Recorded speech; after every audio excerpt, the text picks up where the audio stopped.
हनुमानञ्जनासूनुः वायुपुत्रो महाबलः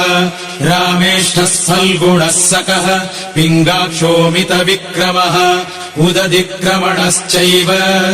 सीता सन्देशहारकः लक्ष्मणप्राणदाता च दशग्रीवस्य दर्पः 12 नामानि कपीन्द्रस्य महात्मनः